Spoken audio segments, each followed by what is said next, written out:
Hi, welcome to another Common Test June 2012 paper revision. This time we look at question 1.3. Given that the supply frequency is 60 Hz, write down the sinusoidal expressions for the following phases.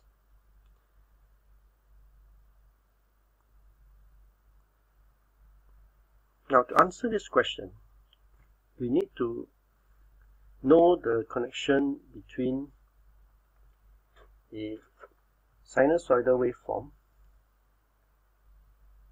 Typically, we write the waveform as Vt equals to V peak value sine omega t plus or minus a phase angle.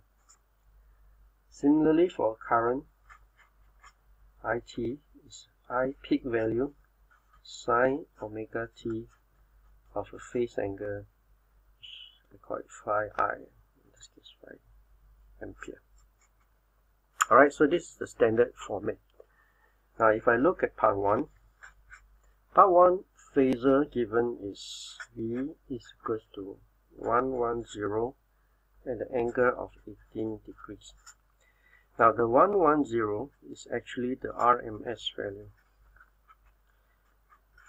right?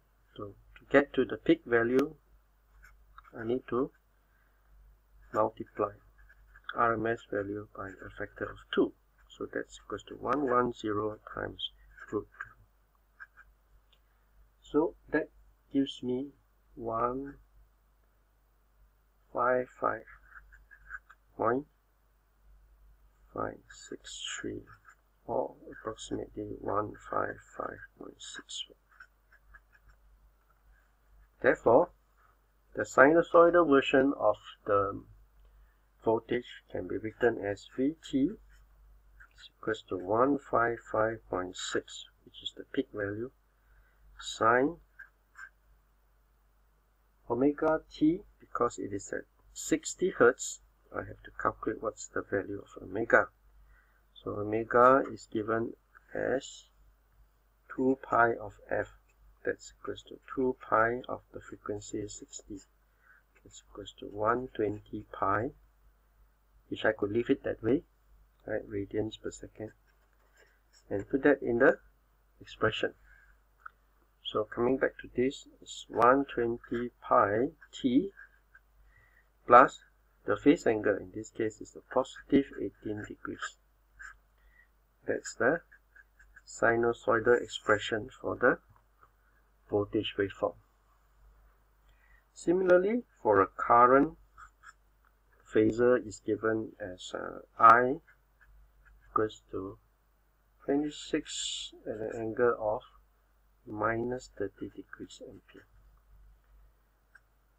The RMS value is given as 26 amps.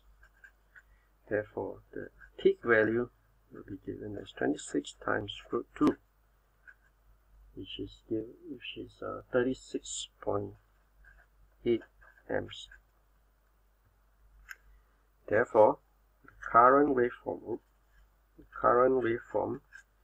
is written as I peak, so it's 36.8 amps, sine of omega 120 pi t minus 30 degrees ampere.